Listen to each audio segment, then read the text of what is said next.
Can everyone hear me okay? Yeah. Cool. So, welcome to 7 Habits of Highly Effective Adversaries. This is the precursor to my upcoming talk called 7 Habits of Highly Effective Clickbait Talk Titles. Purely kidding. But before we get started, let's set the stage with some Depeche Mode. And they're all about people are people. So let's just remember that adversaries are people too. This is actually a live attempt of me attempting OSCP unsuccessfully. Um, it happens. And of course, the thoughts and opinions are not that of any of my employers, past, present, future, or otherwise. About me, I'm a senior a senior OSINT specialist with Complex. 2017 DerbyCon Social Engineering Capture the Flag winner. I've placed as part of the Password Inspection Agency, second and third place at various OSINT CTFs, fourth place this last year solo at DerbyCon.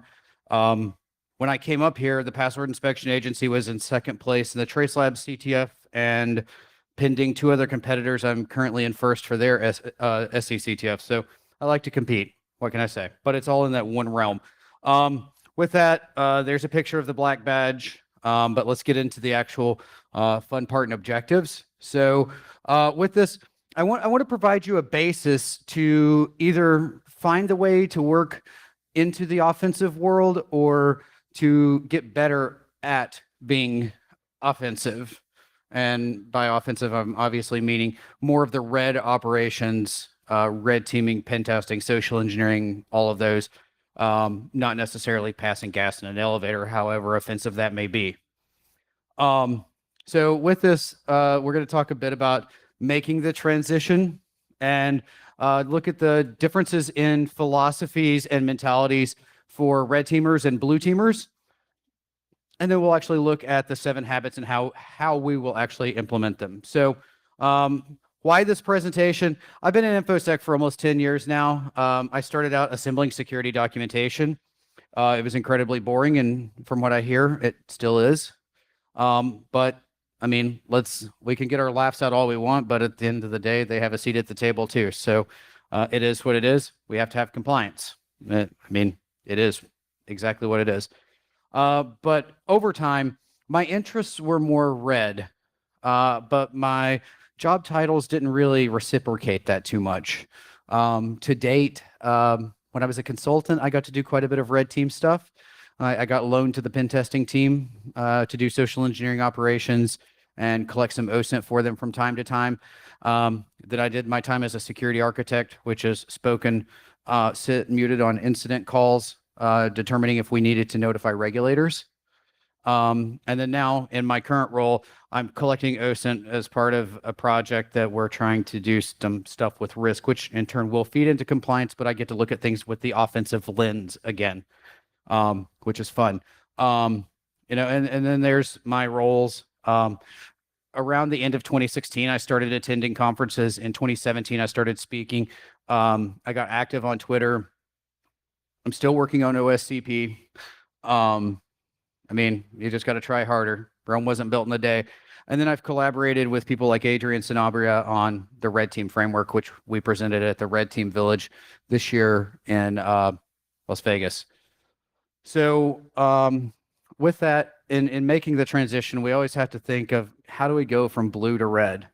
Well, we need to understand the differences first. And something I've always heard is a broken clock is right twice a day. While that's not directly applicable to that, it's close enough because as a blue teamer, we're expected to be right every single time. When we are not correct, someone gains their access, they do their thing. We end up the target of investigative journalism, maybe get a Twitter mockery, getting the peanut gallery to weigh in on what the company did or did not do right, when they could have been doing everything correct up until this one point, and it was just a massive failure. Whereas as a red teamer, you only have to be right that one time to gain that access.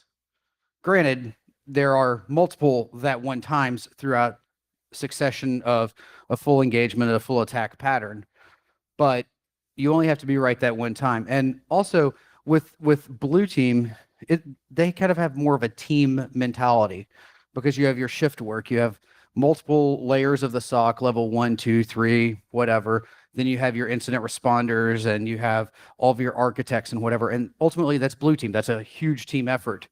And red team, not necessarily. Not saying that red teamers don't participate in team environments, but they can be just as successful as a lone wolf. If they take the time, collect the OSINT, do the attacks, they don't necessarily need massive architecture. And because they're doing things behind the scenes that are not detectable, like standing up, say, phishing architecture or a server that you're going to host your malware on, that's not really detectable unless threat intelligence feeds pick it up. So you can go very lone wolf with that. In terms of the training perspective, if you can't afford SANS, there's really not a whole lot of blue team training past Security Plus, unless you want to talk about like the GRC stuff, including like ISACA and ISC squared stuff. Whereas if you're on the red team side, you have SANS and offensive security, and then there's a lot more training at conferences for red teamers. And then let's just go ahead and get the whole public perception out of the way, and that's especially with conference presentations. Red team talks are like always considered sexy. I mean, blue team, just as sexy to me. I love regular expressions. I mean, you want me to waste a weekend, give me a file and say, parse this. I will waste a whole weekend parsing it and playing with it until I finally fall asleep. But anyway, you know, red team, you also have your red teamers, your social engineers, all of those. And really, you know, this is kind of to play into that. So, you know, this is basically just, you know, what blue team strives to do. They're just trying to burst the red team's bubble. And as we see, it's a team effort. The next slide actually has live footage of Johnny Christmas. He didn't know I collected it. Oh, there it is. This was taken at the Walmart across the street from the Speakers Hotel last night.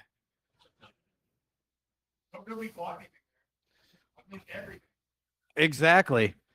So now that we see this and we see how adversaries work, let's get into the habits. So I would be remiss if I gave a talk and did not mention OSINT. So honestly, better OSINT makes better social engineering, but it also makes more informed pen testing red team type engagements, because these adversaries, they're taking the time to understand what you're using for password reset questions. Anyone in here a fan of Darknet Diaries? Anyone listen to episode 50? Okay, that's the newest episode. It's the one that's got the guy from the Marine Corps that was part of the team that attacked ISIS. And they talk a lot in that episode about the amount of OSINT they collected. And at one point they had hit a snag and it was like, we need to gain access to this, but it's asking what our first pet's name was. And one of the intel analysts out of nowhere was like, oh, I know that. It's 1515. I mean, it's elite for ISIS, right? And it worked. So that's an example of doing the OSINT in advance to help you later. I surveyed quite a few professionals that I respect in terms of how much time they spend doing OSINT as opposed to actually attacking. And the numbers varied between 40 and 65%. So you have a 12-hour engagement, 6 hours of it, do some OSINT, find out, because you can find out things like operating system. Do they use a VM? How do they receive their email? Do they filter using Proofpoint or Mimecast or something like that? Do they have SPF, DKIM, DMARC? Are they using the cloud? Are you going to run into a situation like Mike Felch and get your personal Google accounts locked out because you're targeting their G Suite? So these are all things that you can find out via OSINT with very little to no detection capability for the person. So, you know, with that, we can also find out about company culture. Does it seem like they get trained? Do they have a whole lot of what I call number 17s? Number 17 is from a group I'm in on Facebook, and they came up with like personality traits of people. Number 17 is the chronic oversharer. So do you have a lot of number 17s chronically oversharing everything? Can you find via a Google search, can you find the configuration file for their router or their backup array? I say this because I found both things. What software is in use? Of course, you can find out web server software, but go look at their career postings. What if they're using Oracle ERP version 12.2.4? You can go to exploit DB and there's a SQL injection vulnerability and a server-side request forgery vulnerability. Couple those two things together and you could pretty much pwn that company fairly simply. Know their supply chain. If you're going to do social engineering, if they're using cloud assets, but they're using Azure, you probably don't want to spoof Amazon when you call them. Also, if Walmart is your target, you don't want to mention Amazon whatsoever, because part of their agreement is you work with Walmart, you're not allowed to use Amazon or AWS. So you probably want to spoof like Google or somebody else, perhaps, maybe Azure, whenever you call. But, and the big thing is, OSINT is cheap or free. Right now, I pay for three things in the OSINT world. $3.50 a month for a Have I Been Pwned API key. I've paid for Shodan for Life on Black Friday. So later on this month, you're going to have the opportunity to do it too. I'm not a paid rep. I'm just being honest. And same thing with Pastebin. That's the only three things I've paid for. I don't use Maltego or any of the paid sources. There's just really no reason, because most of the stuff you can find if you're willing to do the searches. But anyway, off of that soapbox, let's get into enumeration, enumerate cubed. And what do I mean by cubed? Well, take your time doing the enumeration. This plays into that 40 to 65% of the time. But find out the versions and do your checks with this. Enumerate before you conduct your initial attack to gain your access. Find out your software versions. There's a lot of things that we can find out about that we'll talk about on the next slide that are associated with that. But especially like in a CTF environment or in a Windows environment, SMB, SNMP, SMTP. They're, unless they are properly configured, they're gold mines. And more often than not, they're not properly configured. I mean, has anyone seen a properly configured SMB that has port 445 open to the public internet? Probably not, because then they wouldn't have had it open to the public internet. But it's just a thing. Consider your web enumeration. There's a lot of stuff within the web headers that doesn't need to be there that people just put in there because they've always done it that way. And you know, those who study people within this industry, Grace Hopper said that's probably the scariest phrase to ever hear of, we've always done it that way. So it's something to consider. And then anyone in here a fan of Nmap scripting engine? What? If you're not, oh, of course Johnny is. Team Johnny over there. It's all good. Oh, we've got another one. Okay. So here's your homework. Go home and play with Nmap scripting engine. In Kali, it's in user share Nmap scripts. That's the path. Go take a look. If you know what protocol you're attacking, whether it be HTTP, SMB, whatever, there are scripts for that will do a lot of the enumeration for you. Granted, yes, it's noisy, but they're there. Something you can use. So just play with it. Trust me.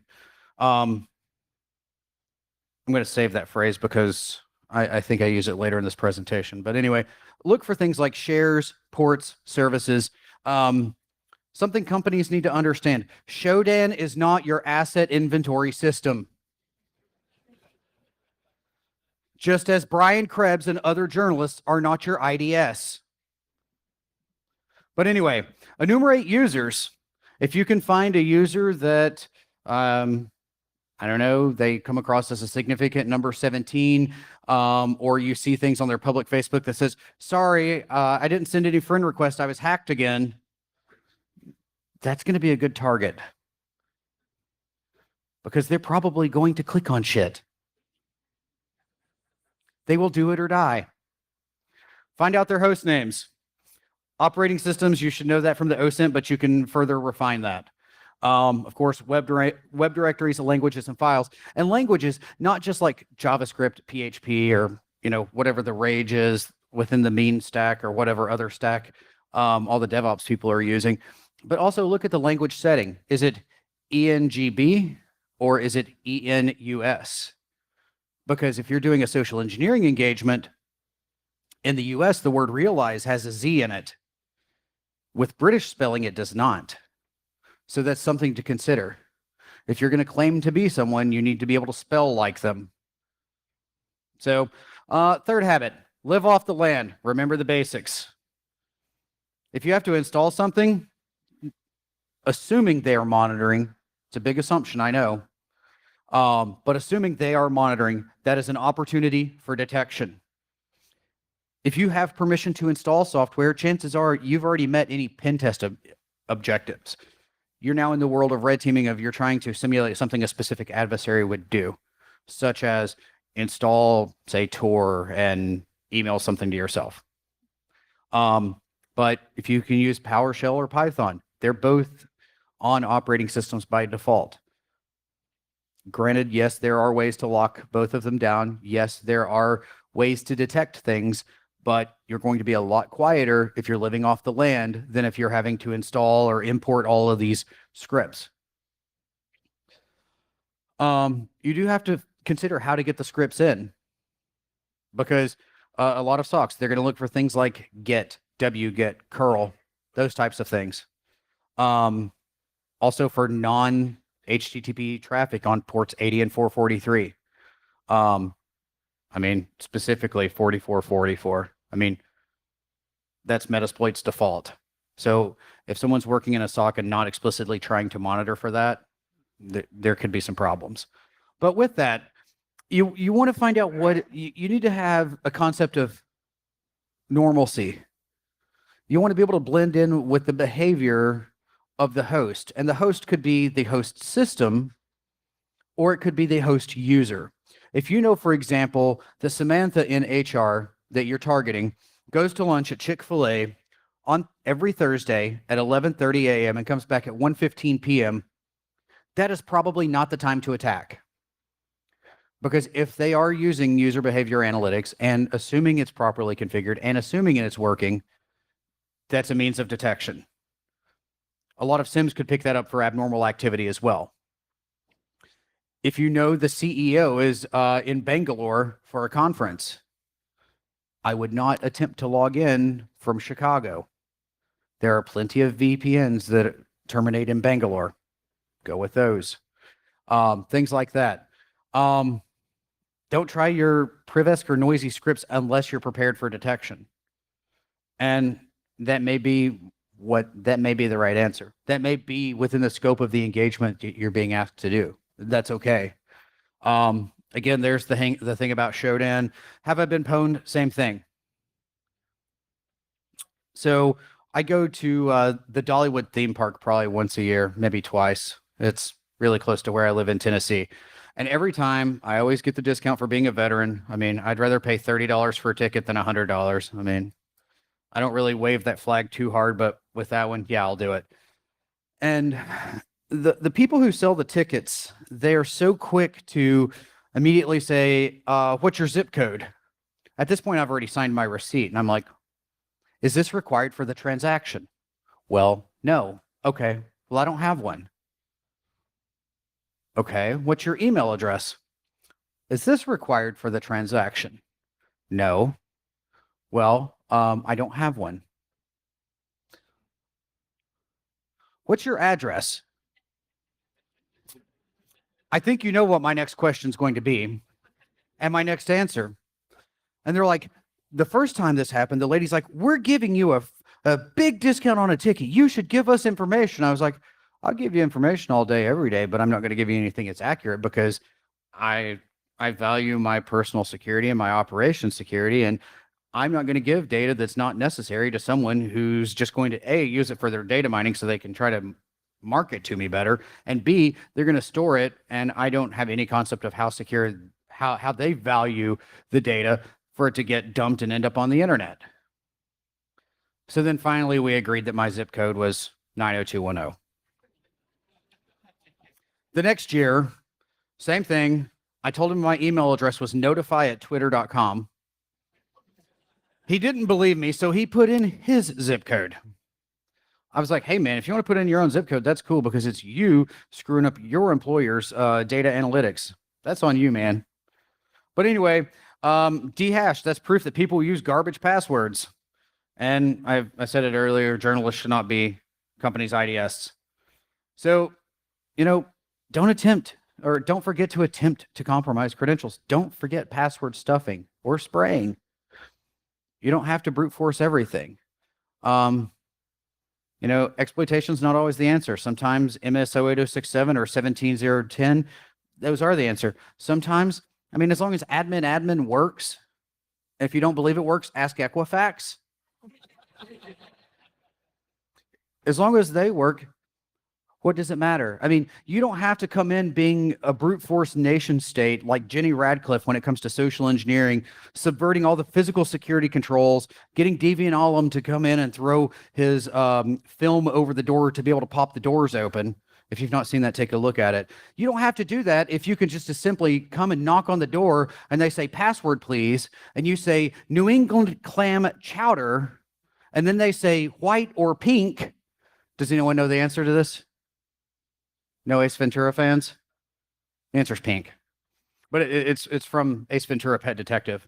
But as long as if you can go and knock on the door and get through that way, what's this even for? Because unless they've got cameras, and chances are if someone's going to let you in the door that easily, even if they have cameras, A, they may not be recording, B, they may not be plugged in, and even if they are, who's going to watch them? But diversify your tool sets. Don't just use Hydra. Consider Medusa, consider Encrack. There are other tool sets to use, some of which you can alter your user agent strings and look like you're something else. When our parents said you can be anything you want to be when you grow up, they kind of were talking about user agent strings. There's all sorts of things. Don't put all your eggs in the same basket.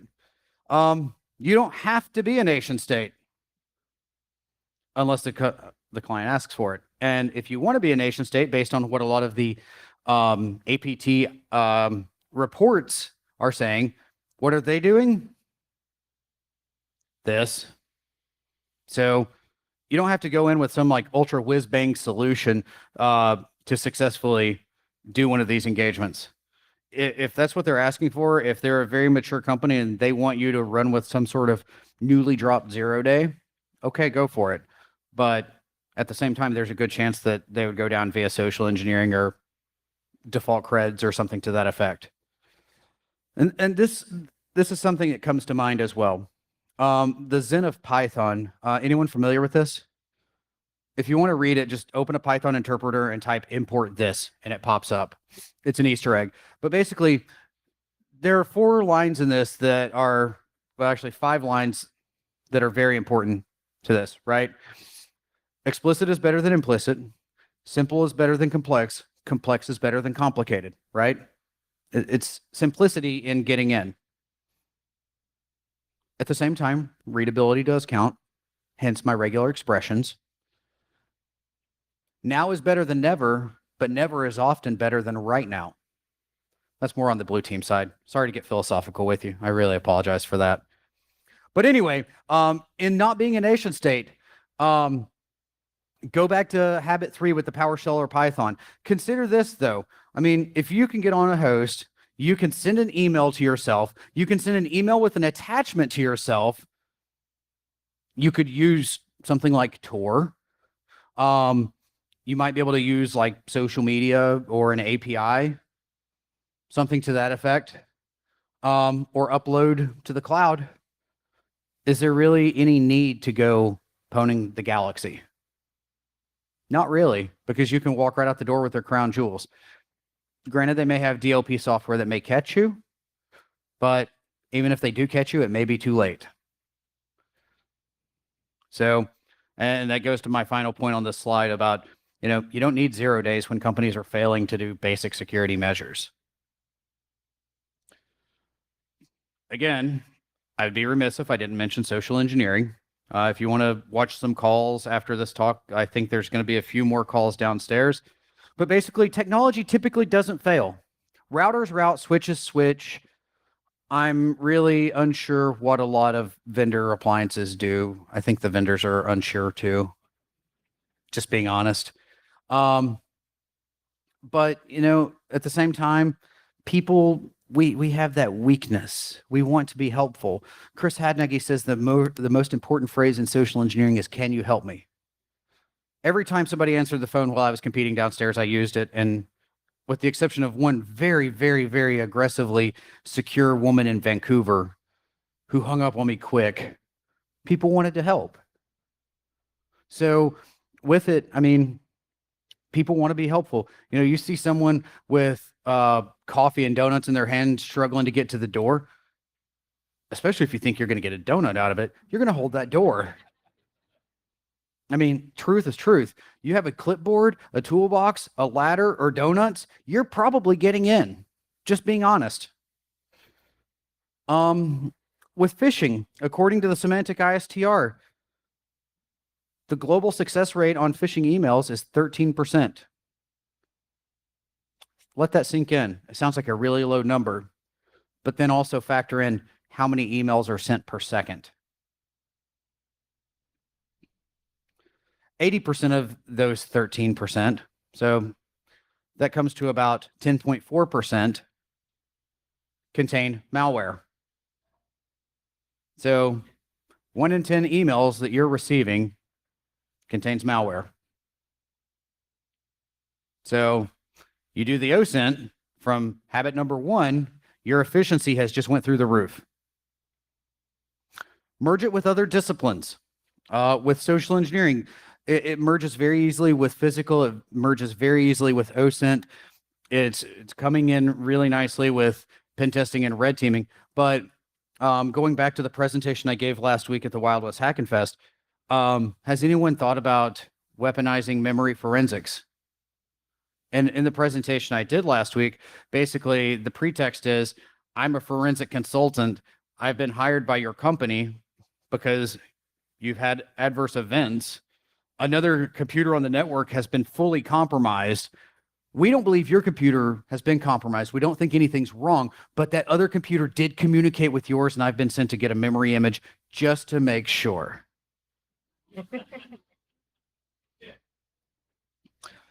You walk out the door with the memory image. Keep in mind, the person has to have at least local admin for you to get the memory image. So that is a constraint, but I have a backup plan.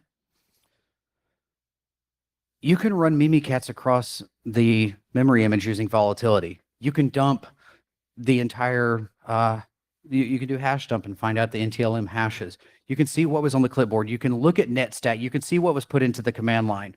You can look at Chrome, Firefox, and Internet Explorer browser history. That can give you all sorts of situational information about the company to go forward. And then that goes back into enumeration cubed, because I did mention the steps of enumeration, but then what makes it cubed is you, after you get your initial exploitation, enumerate some more to find out how you can escalate. And then once you get your full escalation, enumerate some more and see where you can pivot to. Using the memory image, you could do that very easily. If they don't have administrative rights, you can very easily put proc dump on a thumb drive and dump, I don't know, say Firefox. And if they've got the password stored in the browser, guess what you've got now? All you've got to do is strings and then pipe it to a grep for whatever you're looking for. And it's right there in plain text for you. And that's something that forensics professionals have been doing for years. But we don't really hear people on the offensive side talking about using that as an attack vector. And yes, some of the feedback I got at Wild West Hackfest was it would be very hard for me to stop at getting the memory image without trying to do something else. Absolutely, because when you're getting in, you're going to try to pwn, right? But if you can do this and be very silent about it and walk out the door, no one's going to detect you messing with a memory image in your evil lair with your black hoodie, your mom making your hot pockets, Cheeto dust on your keyboard, listening to dual core or trance music. Hey, I call it like I see it. My favorite Cheetos are the spicy Cheetos. And I like Pizza Hot Pockets. But, you know, that gets down to the point. You know, you don't have to be super elite if you can't explain it.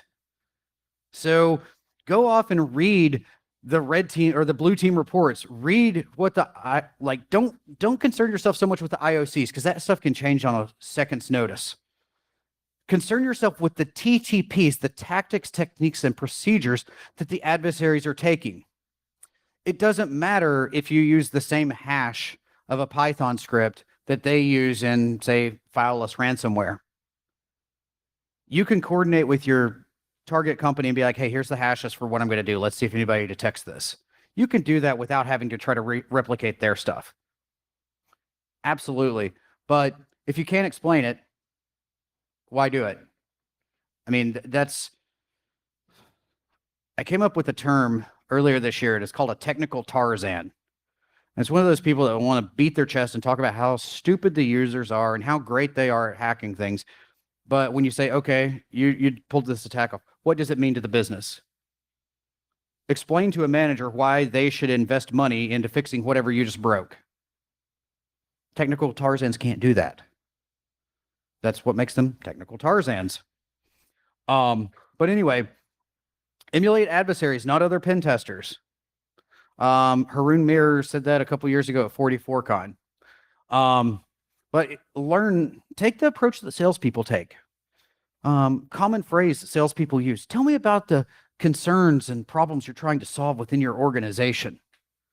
That's wide open social engineering. But anyway, take the time to understand what's keeping their management up at night.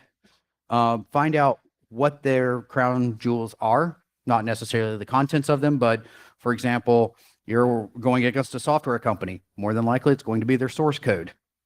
Find out what the crown jewels are, and then help them develop the objective based on that, a realistic scenario. Because sometimes you don't have to get DA. Domain admin, yeah, I mean, it's a way to beat your chest, but not every adversary does it. And you can cause just as much havoc, mayhem, dystopia, whatever you want to call it, without it. So with that, study the threat intel feeds. I understand that a lot of threat intel feeds are garbage. I will readily admit that to you.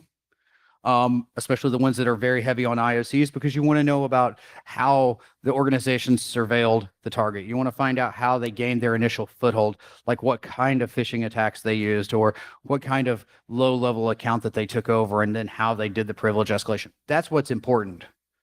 You might learn something that might actually help you long-term as well. And keep in mind that there is a lot of vendor FUD with that. It just is.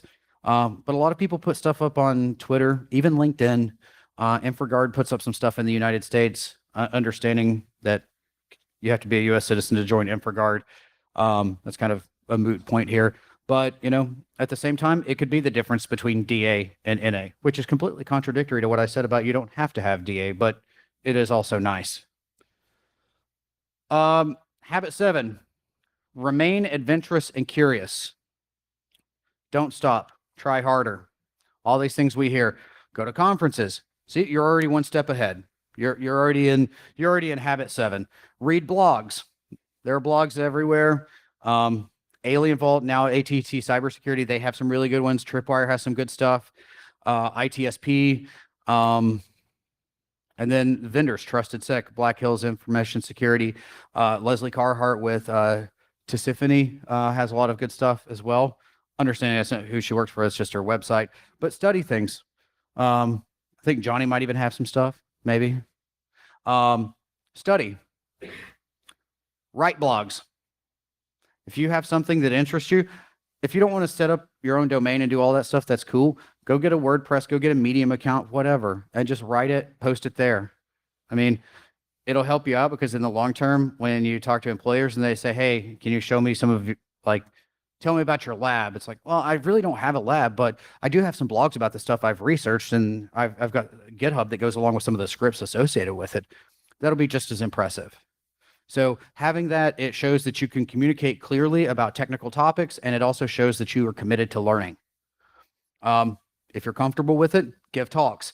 It doesn't have to be necessarily on this stage, a DEF CON Black Hat stage. It could be with your local DEF CON groups, CitySec, ISSA, ISC Squared, all of the above. DerbyCon groups, they're coming as well. So you've got that. Network with people. So thank you for coming to my talk. The talk's not over. I'm just saying thank you for coming. But LobbyCon is a great way to learn things too, because a lot of times the talks are actually recorded. You can watch them later. You can't LobbyCon later. Have a home lab. Read DA 667's guide. His name's Tony Robinson, but read his guide about doing a home lab. Feel free to mentor someone. You can learn just as much from mentoring someone as the mentee can learn from you mentoring them. Because sometimes they'll ask questions that you never really thought about. And then take courses if you can. So, of course, remain curious. It's very important. If you're not adventurous, you can become adventurous. I just don't suggest doing it in this manner where you have to walk around for 3 hours at a time barefoot. For several movies, only for about a third of the way through the last one, throw a ring in a volcano, walk back just to drink a little bit, and roll the credits. So, just consider it. I mean, something that if it makes you, if you're slightly uncomfortable with it, that's giving you an opportunity to grow because you're going to gain your comfort with it. On the topic of mentoring, Brian Austin and I co-founded through the Hacking Glass. We're trying to get it off the ground. Right now, we have a significant disparity between mentees and mentors. It's like a 31-to-1 ratio, mentees to mentors. So we're going to have to do cohorts. Basically, we understand certifications give you this piece of information. Academia gives you this piece of information. We're trying to help you in the middle.